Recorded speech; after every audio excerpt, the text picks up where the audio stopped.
This is KGNU, Boulder, Denver and Fort Collins. And we're going to continue the conversation on the topics raised in that podcast, in that documentary produced by Rosanna Longo in collaboration with the Community Foundation of Boulder County. We have several guests joining us, so we're going to do it in two different parts, but we want to welcome into the studio two of the voices that we heard, certainly in the first part of that piece. Jeannine Fox, who is a volunteer English teacher at Intercambio, a former realtor, and she spoke about her challenges as she's dealing with her own physical limitations. And Osvaldo Gomez, who is a professional dancer, and we heard him at the beginning in a dance class with folks at the Applewood Living Centre, and everybody was in a wheelchair, but that does not stop Osvaldo and his own issues getting up and dancing. I'd like to welcome you both. Thank you very much for coming in. Thank you. Thank you.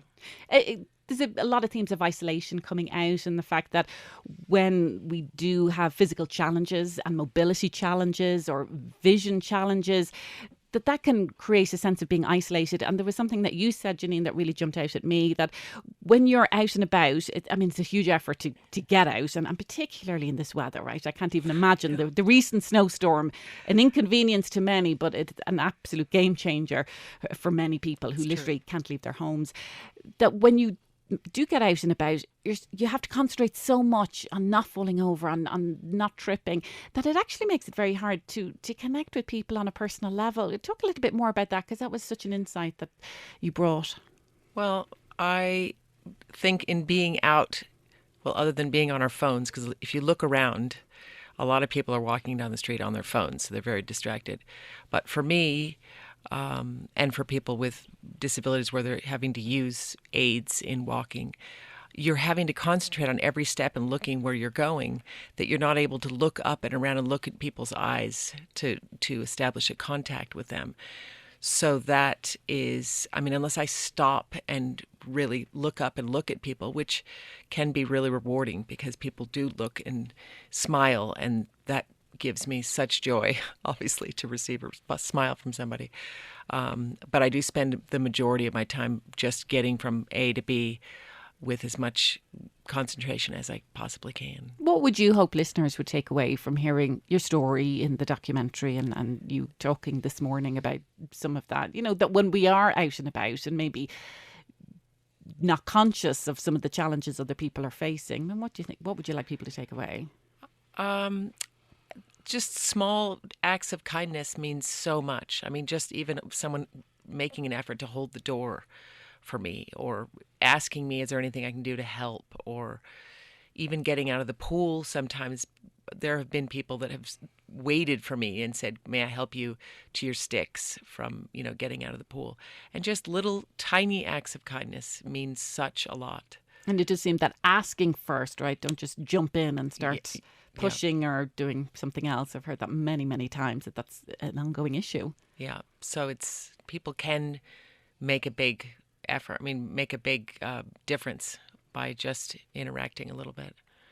And you spoke in the podcast, in the documentary, about the sense of purpose that you've really found being able to be a teacher at Intercambio, teaching English to non-English speaking students, and that's really augmented and lifted your life in a way. You said it's one of the most rewarding aspects that you've ever had in your life. Ever. Even when I was working, I had started it because I've been teaching, volunteering with Intercambio for over 10 years, and I've changed lives, truly. And it's not me changing the lives, it's them doing the work and bettering their English so they can go out in the world and interact with people. So that's a disability as well, just not being able to speak the language of where you are. So that has been very rewarding for me. Well, Osvaldo, we heard from you at the start of the piece in action. You're leading a Zumba class at the Applewood Living Centre. Now, this is despite your own physical issues, your own visual impairments. You are 82 years young, and it has not stopped you. None of that has stopped you getting up and being a volunteer in the community for people who, all the people in the class were in a wheelchair. But talk about the sense of purpose that you get when you get to go out and work as a volunteer in the community. You never believe how comfortable you feel when you help somebody else. When I come to the nursing home, they're very happy because I think it's the music is the most therapy you can have in the whole life. Because everybody like music, they make you move, they make you happy, all your body work, your face, your eyelash, everything working. So they very happy when I be there. Was it a challenge for you? You were a professional dancer all your life, to try to adapt how you then can teach dancing to people who have a lot of physical limitations? Well, I'm taking classes, Zumba class. I have a certificate for the Zumba class, so I teach it normally, people, young people, old people, and whatever. But I adapted to the exercise to the people with the wheelchair. I have my own choreography. So when I'm dancing, I'm making my own choreography. They make you move. You never know. They try to get out the chair because they want to dance. They feel like they want to do express yourself. We have a wonderful video of that, of Osvaldo in action with some of the participants really engaging in the class. And we're going to have that at news.kgnu.org later today with a lot of photos from many of the folks that were featured in today's piece. What about music and dance as something that we still need to strive to make accessible, even if people maybe are in a wheelchair, even if they are suffering from mobility issues, that we still need to have music and dance as part of our lives? Well, you have to. They sometimes they have people in the piano. They don't like that. All people that fall asleep because they're like kids.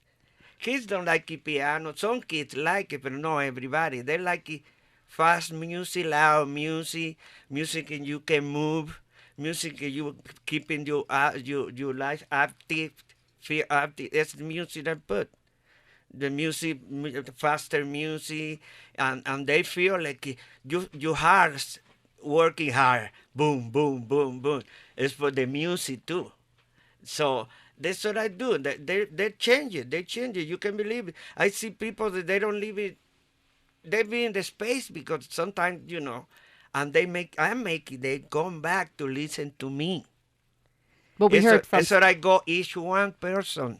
So make it the attention because someday they know they in the air they're not here. So when they see me, they make attention to me. So I'm dancing and they smile and they dancing with me.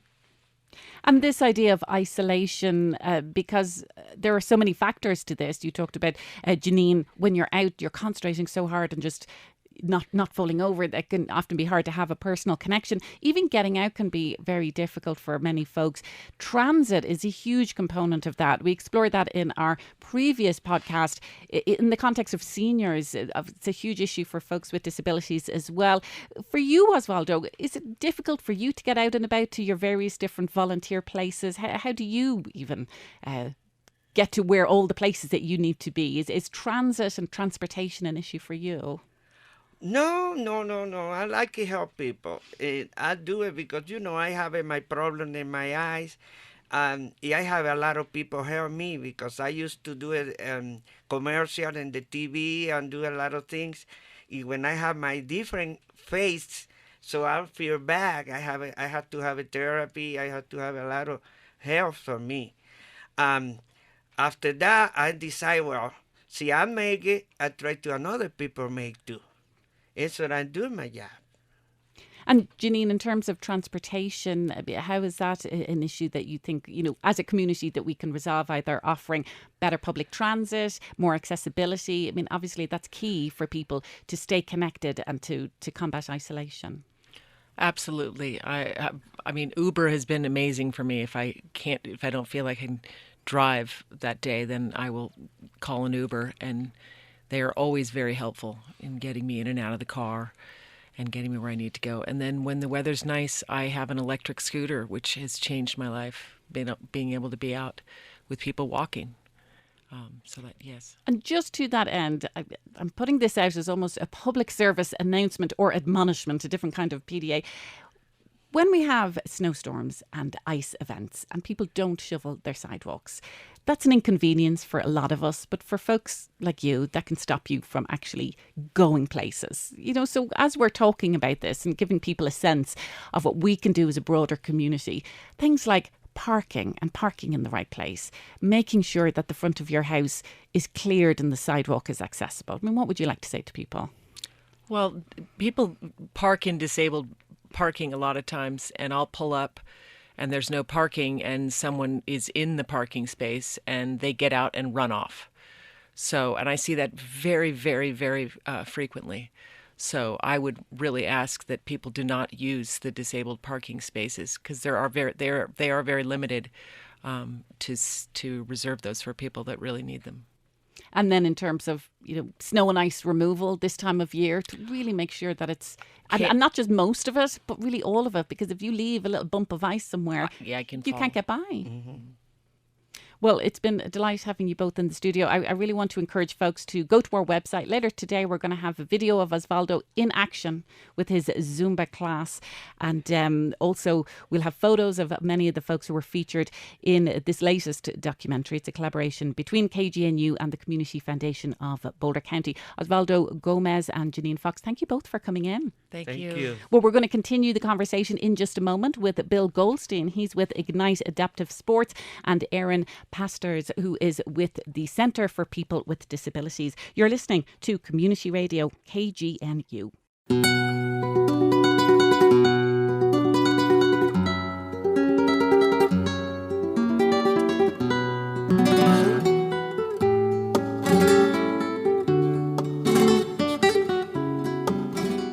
You're listening to Community Radio KGNU. I'm Maeve Conran, and we're continuing the conversation this morning, sparked by our Trends documentary. The podcast, that's a collaboration between KGNU and the Community Foundation of Boulder County. Today's show taking a look at issues facing folks dealing with a variety of different disabilities in the community. And we have two guests now joining us in the studio. Erin Pasterz, who is the Independent Living Advisor with the Centre for People with Disabilities. It's right here in Boulder. And also joining us, we have Bill Goldstein, who's with Ignite Adaptive Sports, and that's at Eldora Mountain. Thank you both very much for coming in. Thanks. Well, a lot of the issues that were raised in the documentary, talked about issues of accessibility. And if we don't have accessibility, we're going to have isolation. And we talked about recreation. And Bill, we heard about you and your own experience getting involved in adaptive skiing with Ignite. There are many even more fundamental issues facing people in terms of transit, people being able to leave their homes, people not being able to maybe access a job. And we heard a statistic that there's twice the rate of unemployment for folks with, physical disabilities. So, Erin, just in your own experience working with Centre for People with Disabilities, I mean, how big an issue is this? And how much does accessibility, whether it's buildings, whether it's transit, how much does that play into all of that? It really plays a large role in somebody's independent living in their community, to access their own community, to access their transit, and to access a job. So we really promote equal access and open access to all three of those areas as a Center for Independent Living. So in one way we would do that is through systems advocacy.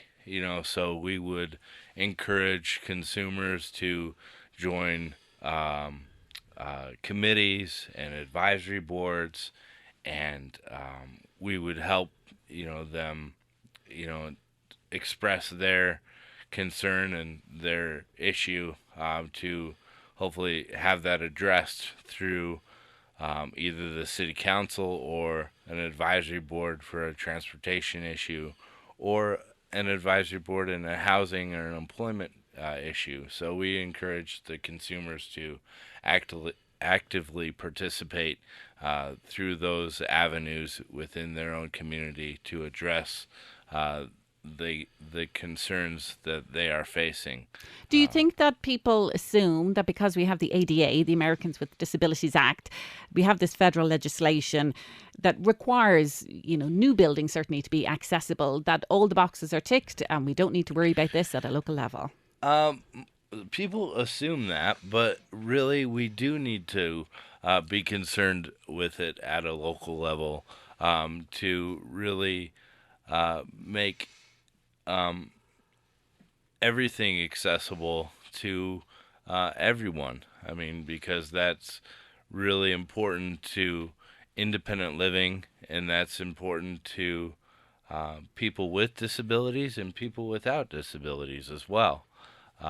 Give you an example. If somebody's in a stroller and is walking up to a grocery store and there's not an automatic button, how is he or she going to get into the door of the store, if she's carrying a child or a bag of whatever have you, and it's not accessible, and she or he doesn't have a disability but still needs to access the grocery store and doesn't have an automatic button to open up, go into the grocery store. So it goes, it's for both ways. Well, Bill Goldstein, you shared your story in the documentary about when you were an amputee yourself, that you came upon adaptive sports, and particularly Ignite at Eldora Mountain, and how that really transformed things for you. And so when we talk about adaptive sports, take us through how people can get up on a mountain, how people can participate in winter sports despite different physical disabilities. Sure. Well, Ignite Adaptive Sports teaches snow sports, meaning snowboarding, skiing, and cross-country skiing, to people of all disabilities and veterans up at Eldora Mountain. To give you an idea, a typical... I lost my left leg on what's called a 3-tracker, so I ski on one leg. But a typical lesson with me, I would have 2, 3, maybe 4 people around me supporting me to do this. So in addition to some very specialized equipment, depending if you're wheelchair bound, blind, what your disability may be, you need to envision yourself surrounded by a team of people who very slowly, gently teach you how to ski. You shouldn't envision, someone kind of sending you out there on your own, putting you in a situation that's over your head. I mean, safety is a first concern, followed closely by second concern, which is having fun. It really is a life-changing event. Ignite is a volunteer-run organization. We have over 250 volunteer ski instructors. And one of the things that came out to me listening to our other panelists is kind of the two-sided coin of the adaptive community. On one side, you have people who have disabilities who need to be helped, and those that can help them can literally change their lives, and it's a wonderful thing to be part of. On the other side of the coin is you have the therapeutic effect of the teachers, and what a wonderful feeling you get when you are giving and helping others. And some of the people on our panel and myself have the situation, we've done both. We know what it's like to be disabled and to need that helping hand, and we also know how empowering it is to help others. So I think that once you get on the slopes or find something that you love and start to rebuild your life and rebuild your confidence, you will cross over to be a teacher of some sort. You may not go on to be an adaptive ski instructor, but just by merely being out there disabled, dancing, skiing, painting, whatever it is, doing what you love, you become an example. And when you can kind of embrace that and start bouncing off people in that special way, you become an example, an instructor, and a student all wrapped up in one. And that is kind of the magic of what we try to do in this community. Well, we did talk a lot about various different adaptive methods to get people out on trails, and the City of Boulder Open Space and Mountain Parks having adaptive equipment for that, and then obviously skiing. I mean, all of that comes at a cost, but I know that Ignite, it's a non-profit, and you're now involved, in addition to teaching, you're also fundraising as well. And so just, as people are listening, how important is it that we support organisations that do provide this kind of equipment, because it's cost prohibitive, right, for an individual, particularly with the issues that we've laid out. You're already dealing with a variety of issues. Maybe it's an employment issue as well due to a physical disability. So, it Yes. can be cost prohibitive then to have the adaptive From the equipment. financial perspective, you're already up against a lot of extra burden. The parents of adaptive students, their whole lives are very different than mine.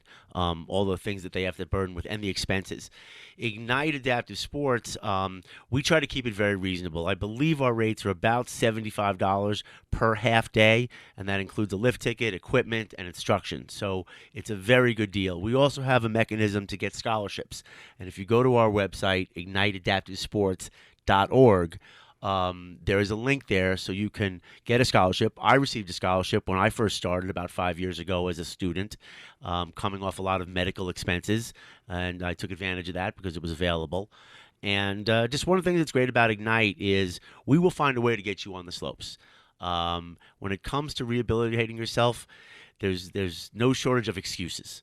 And I tell people that, financial will not be one that should stand in the way of you skiing with Ignite. So you can get in touch with me and we'll figure out a way to make it happen, get you up there. Well, we have photos of folks with Ignite in action. We'll put all of that at news.kgnu.org. But Erin Pasterz with the Centre for People with Disabilities, all of this is really around combating isolation because people can become isolated. But the other side of that is visibility, because when you have folks who can be out on the trails, who can be up on the ski slopes, we're increasing the visibility. And why is that important? When we're looking at making policy on adaptability, when we're accessibility, when we're looking at making policy to make sure everybody can be included and people can live at home and live independently. Why is visibility really important?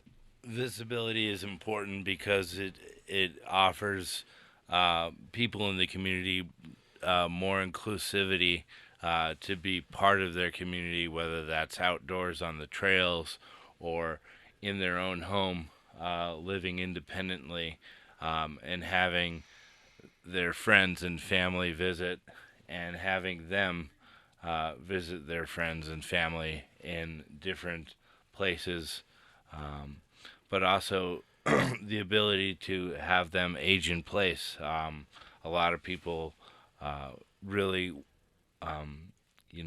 feel like they want to live in their own homes and be part of their own community, and we really promote that at Center for Independent Living, Center for People with Disabilities here in Boulder. And you can also find more information about our services and what we provide through cpwd.org. So it's a really vital part of independent living to have visibility in one's home and accessibility in one's community in all aspects of life.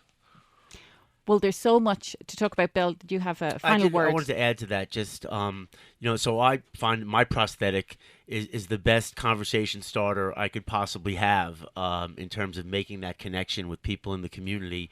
It's important to realize that some people are very sensitive about asking you, how did you lose your leg, or why are you in a wheelchair? And also, it's important to point out that you can't always see a disability on somebody. There are some people walking around that there's no way you would know that they have a disability. But if you can make that connection, either side of it, of communicating and breaking down those little barriers of that sensitivity, once that common ground is found, that leads to more community action, can lead to fundraising and many other things. But you got to get past that little tension point, which is, oh, can I ask you what happened, kind of thing. And I really want to add to what Bill was saying there. It's really about creating a relationship, building a relationship with people with all different types of disabilities. That's where cross-disability comes into play. So at Center for People with Disabilities, we serve people from all different ages, from all different backgrounds, and most importantly, of all different disabilities. So in working on independent living skills, working on advocacy skills, We provide information and referral. We also provide, to reduce isolation, we provide peer support groups that are very active within the Boulder County area. And we also serve the rural areas up in Nederland, the peak-to-peak area, Jamestown, Rawlingsville. So we have a rural independent living advisor up there now, and she's been actively reaching out to that community and providing services for about 6 months now. And is all of that information online at your And website? all of that information is online at our website. And we will put links to all of the websites that have been mentioned. And these are important conversations that we're going to continue to have over the coming weeks, sharing a lot of this information on social media as well. But I would like to thank our guests in studio today, Aaron Pasterz, who is with the Centre for People with Disabilities right here in Boulder. He's an independent living advisor. And Bill Goldstein with Ignite Adaptive Sports at Eldora Mountain. Thank you both for coming in. Thank you. Thank you. Please do subscribe to the podcast Trends. Listen again to these documentaries. Just search for KGNU wherever you get your podcasts.